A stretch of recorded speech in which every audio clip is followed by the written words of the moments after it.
আজি পৰ্যন্ত সন্ধান নাই বিশিষ্ট সংগীত শিল্পী ৰমেন বৰুৱাৰ। ঘটনা সন্দৰ্ভত আৰক্ষী আয়ুক্ত দিগন্ত বৰাৰ সংবাদমেল।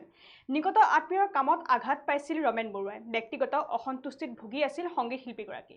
পাৰিবাৰিক কথাৰ বাবে আঘাত পাই ঘৰৰ পৰা ওলাই গৈছিল সংগীত শিল্পী ৰমেন বৰুৱাই। এই বিষয়ৰ সন্দৰ্ভত জনাই যাম সবিশেষ। আজি পৰ্যন্ত সন্ধান নাই বিশিষ্ট সংগীত শিল্পী ৰমেন বৰুৱাৰ। ঘটনা সন্দৰ্ভত আৰক্ষী আয়ুক্ত দিগন্ত বৰাৰ সংবাদমেল। নিকট আত্মীয়ৰ কামত আঘাত পাইছিল ৰমেন বৰুৱাই। ব্যক্তিগত অসন্তুষ্টিত ভুগি আছিল ৰমেন বৰুৱাই। পাৰিবাৰিক কথাৰ বাবে আঘাত পাই ওলাই গৈছিল সংগীত শিল্পীগৰাকী। নদীৰ ফালে নামি গৈছিল বিশিষ্ট সংগীত শিল্পীগৰাকী। ৰমেন বৰুৱাৰ নিৰুদ্দেশত কোনো বাহিৰৰ মানুহৰ হাত নাই। ৰমেন বৰুৱাই নদীৰ পানীত পিছলি পৰাৰ আশংকা কৰা হৈছে। গেট খুলি নদীৰ ফালে নামি গৈছিলে ৰমেন বৰুৱাই। উঠি অহাৰ কোনো প্ৰমাণ নাই, নামি যোৱাৰহে প্ৰমাণ আছে। প্ৰমাণ নোহোৱাকৈ আমি পানীত পৰা বুলি বৰ্তমান সময়ত ক'ব নোৱাৰোঁ। সংবাদমেলৰ জৰিয়তে এই কথা সদৰি কৰিছে আৰক্ষী আয়ুক্তগৰাকীয়ে। আৰু আমি যিহেতু জনাইছোঁ যে ইতিমধ্যে সোমবাৰৰ পৰা সন্ধানহীন হৈ আছে বিশিষ্ট সংগীত শিল্পী ৰমেন বৰুৱা। আৰু ইতিমধ্যে ৰমেন বৰুৱাক বিচাৰি সকলোতে ইতিমধ্যে আৰক্ষীয়ে অভিযান চলোৱা দেখিবলৈ পোৱা গৈছে। SDRF NDRF বাহিনীয়েও ইতিমধ্যে সমান্তৰালভাৱে অভিযান চলাই থকা দেখিবলৈ পোৱা গৈছে। আৰু ইতিমধ্যে দিন নিশা এক কৰি আৰক্ষী প্ৰশাসনে ইতিমধ্যে অভিযান অব্যাহত ৰাখিছে ৰমেন বৰুৱাৰ সন্দৰ্ভত। আৰু ইতিমধ্যে সোমবাৰৰ পুৱাৰ ভাগৰে অৰ্থাৎ সোমবাৰে পুৱা 10:30 বজাৰ পৰা তেওঁ যি লতাশিলৰ যি বাসগৃহ আছে সেই বাসগৃহৰ পৰা তেওঁ ওলাই গৈছিল। আৰু আজি পৰ্যন্ত তেওঁ ঘূৰি অহা নাই। আৰু ইতিমধ্যে 48 ঘণ্টা উকলি গ'ল ৰমেন বৰুৱাৰ সন্ধানহীন হোৱা। আৰু ইতিমধ্যে ঘটনা সন্দৰ্ভত আৰক্ষীয়ে তদন্ত অব্যাহত ৰখা দেখিবলৈ পোৱা গৈছে। আৰু শেহতীয়াকৈ কিছু সময় পূৰ্বে ৰমেন বৰুৱাৰ সন্ধানহীন সন্দৰ্ভতে আৰক্ষী আয়ুক্ত দিগন্ত বৰুৱাই এক সংবাদমেল অনুষ্ঠিত কৰিছিলে। আৰু এই সংবাদমেলত কেইবাটাও তেওঁ গুৰুত্বপূৰ্ণ মন্তব্য উত্থাপন কৰা দেখিবলৈ পোৱা গৈছে। আৰু তেওঁ উল্লেখ কৰিছে যে নিকট আত্মীয়ৰ কামত আঘাত পাইছে ৰমেন বৰুৱাই। অৰ্থাৎ তেওঁ সংবাদমেলৰ জৰিয়তে স্পষ্টভাৱে উল্লেখ কৰিছে নিকট আত্মীয় অৰ্থাৎ ৰমেন বৰুৱাৰ যিসকল আত্মীয় আছে বা যিসকল নিকট আত্মীয় আছে তেওঁলোকৰ কিছু কথাত বা কিছু কামত তেওঁ আঘাত পাইছিলে, যাৰ পৰিপ্ৰেক্ষিতত তেওঁ ঘৰৰ পৰা ওলাই গৈছিলে। আৰু ব্যক্তিগত অসন্তুষ্টিত ভুগি আছিলে সংগীত শিল্পীগৰাকী। অৰ্থাৎ ব্যক্তিগত কিছু অসন্তুষ্টিত তেওঁ ভুগি আছিল বুলি ইতিমধ্যে তথ্য সদৰি কৰা হৈছে।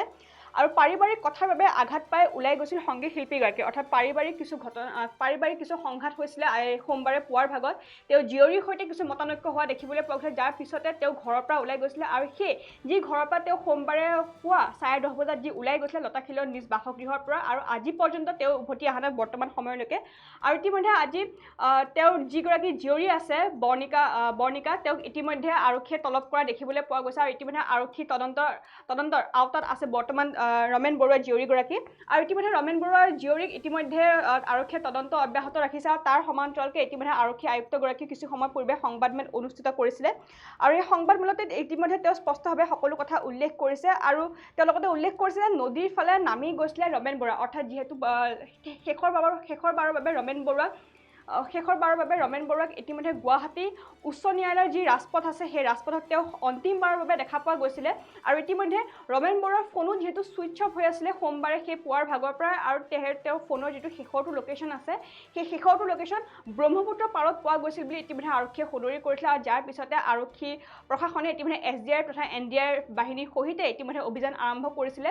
আৰু ইতিমধ্যে নদীৰ ফালে তেওঁ নামি গৈছে বুলি অৰ্থাৎ ব্ৰহ্মপুত্ৰ নদীৰ ফালে তেওঁ নামি গৈছিল বুলি ইতিমধ্যে তথ্য প্ৰকাশ কৰিছে আৰক্ষী আয়ুক্তগৰাকীয়ে। আৰু ৰমেন বৰুৱাৰ নিৰুদ্দেশত কোনো বাহিৰৰ লোক জড়িত নহয়। অৰ্থাৎ ৰমেন বৰুৱাৰ যিদিনাখনৰ পৰা নিৰুদ্দেশ হৈছে সেইদিনাখনৰ পৰা সমগ্ৰ অসমতে এক চাঞ্চল্যৰ সৃষ্টি কৰিছে। আচলতে ক'ত গ'ল এই বৰেণ্য শিল্পীগৰাকী। আৰু ইতিমধ্যে সকলো চিন্তিত হৈ পৰা দেখিবলৈ পোৱা গৈছে। আৰু ৰমেন বৰুৱাৰ নিৰুদ্দেশত কোনো বাহিৰৰ লোক জড়িত নহয় বুলি ইতিমধ্যে আৰক্ষীয়ে তথ্য প্ৰকাশ কৰিছে। অৰ্থাৎ বাহিৰৰ লোকৰ ফালৰ পৰা কোনো ধৰণৰ এই নিৰুদ্দেশত কোনো লোক জড়িত নহয় বুলি ইতিমধ্যে তথ্য প্ৰকাশ কৰিছে আৰক্ষীয়ে।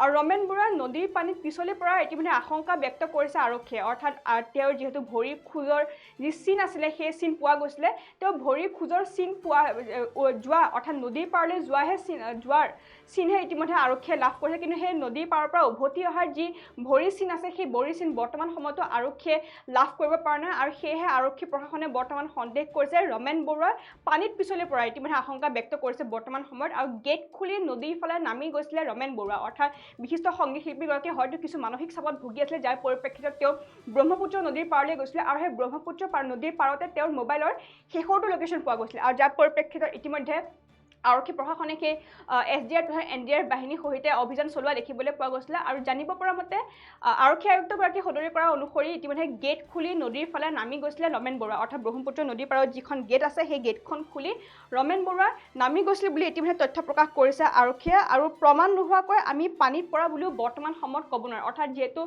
তেওঁ ভৰিৰ চিন পোৱা গৈছে বুলি আমি উল্লেখ কৰিছোঁ তেওঁ ব্ৰহ্মপুত্ৰ পাৰলৈ যোৱাৰ তেওঁ যি ভৰিৰ চিন লাভ কৰিছে সেই ভৰিৰ চিন ইতিমধ্যে আৰক্ষী প্ৰশাসনে লাভ কৰিছে আৰু সেয়েহে আৰক্ষী আয়ুক্তগৰাকীয়ে সন্দেহ প্ৰকাশ কৰিছে যে তেওঁ হয়তো পানীত পৰাৰ ইতিমধ্যে আশংকা ব্যক্ত কৰিছে আৰু সেয়েহে এতিয়া বৰ্তমান ব্ৰহ্মপুত্ৰ নদীৰ পাৰত অভিযান চলি থকা দেখিবলৈ পোৱা গৈছে SDR তথা NDR বাহিনীৰ সৈতে সকলোৱে বৰ্তমান সময়ত অভিযান অব্যাহত ৰাখিছে এই ঘটনা সন্দৰ্ভত আৰু প্ৰমাণ নোহোৱাকৈ আমি পানীত পৰা বুলিও বৰ্তমান সময়ত ক'ব নোৱাৰোঁ অৰ্থাৎ যিহেতু কোনো ধৰণৰ প্ৰমাণ লাভ কৰিব পৰা নাই বৰ্তমান আৰক্ষী প্ৰশাসনে আৰু সেয়েহে তেওঁ উল্লেখ কৰিছে যে কোনো ধৰণৰ প্ৰমাণ নোহোৱাকৈ বিশিষ্ট শিল্পীগৰাকী যে পানীত পৰিছে সেই কথাও আমি স্পষ্টভাৱে ক'ব নোৱাৰোঁ বুলি ইতিমধ্যে সংবাদমেলৰ জৰিয়তে কিছু সময় পূৰ্বে এই কথা সদৰি কৰিছে আৰক্ষী আয়ুক্ত দিগন্ত বৰা আৰু ইতিমধ্যে সোমবাৰে পুৱাৰ ভাগৰ পৰা যিহেতু সংগীত শিল্পীগৰাকী সন্ধানহীন হৈ আছে আৰু সংগীত শিল্পীগৰাকী সন্ধানহীন হৈ পৰাৰ পিছতে সমগ্ৰ অসমতে এক চাঞ্চল্যৰ সৃষ্টি হোৱা দেখিবলৈ পোৱা গৈছে আচলতে ক'ত গ'ল বিশিষ্ট সংগীত শিল্পীগৰাকী বিশিষ্ট 80-90 দশকৰ যিগৰাকী সংগীত পৰিচালক যাৰ তেখেতৰ যি সংগীত পৰিচালনা কৰিছে আৰু তেখেতে সংগীত পৰিচালনা কৰা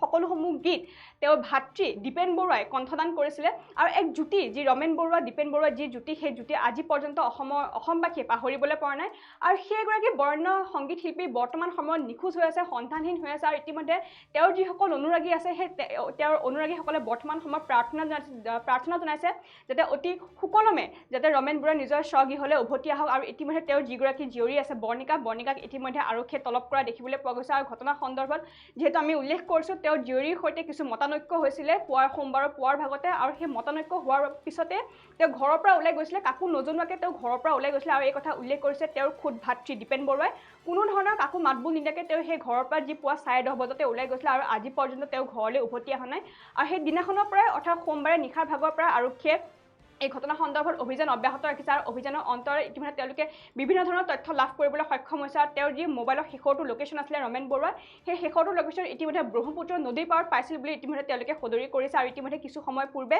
এখন সংবাদমেল অনুষ্ঠিত কৰিছিলে দিগন্ত বৰুৱা আৰক্ষী আয়ুক্ত দিগন্ত বৰুৱাই ইতিমধ্যে সংবাদমেল অনুষ্ঠিত কৰিছিলে আৰু সংবাদমেলখনত কেইবাটাও গুৰুত্বপূৰ্ণ তেওঁলোকে মন্তব্য উত্থাপন কৰিছে আৰু তেওঁ উল্লেখ কৰিছে যে নিকট আত্মীয়ৰ কামত কিছু আঘাত পাইছিলে ৰমেন বৰুৱা অৰ্থাৎ নিকটত যিসকল তেওঁ আত্মীয় আছে সেই আত্মীয়সকলৰ পৰা কিছু কামত তেওঁ আঘাত পাইছিলে যাৰ পৰিপ্ৰেক্ষিতত তেওঁ মনত অসন্তুষ্টি লাভ কৰিছিলে আৰু অসন্তুষ্টি লাভ কৰি তেওঁ ঘৰৰ পৰা ওলাই গৈছিলে আৰু ইয়াৰ পিছত পৰৱৰ্তী সময়ত আৰক্ষীয়ে যিহেতু তদন্ত অব্যাহত ৰাখিছে আৰু তদন্ত অন্তৰালত যিহেতু বৰ্তমান ব্ৰহ্মপুত্ৰৰ পৰা ধুবুৰীলৈ তেওঁলোকে যি অভিযান আছে ব্ৰহ্মপুত্ৰ পাৰত যি অভিযান আছে সেই অভিযান বৰ্তমান সময়লৈকে চলি আছে আৰু এতিয়া গুৱাহাটীৰ পৰা ধুবুৰী পাইছেগৈ বৰ্তমান সেই অভিযান আৰু ইতিমধ্যে সংবাদমেলৰ জৰিয়তে এইবোৰ সকলো কথা সদৰি কৰিছে আৰক্ষী আয়ুক্তগৰাকীয়ে আৰু সকলো অসমবাসীয়ে বৰ্তমান সময়ত প্ৰাৰ্থনা জনাইছে যাতে সুস্থ সবল হৈ পুনৰ নিজৰ বাসগৃহলৈ ঘূৰি আহক সংগীত শিল্পী ৰমেন বৰুৱা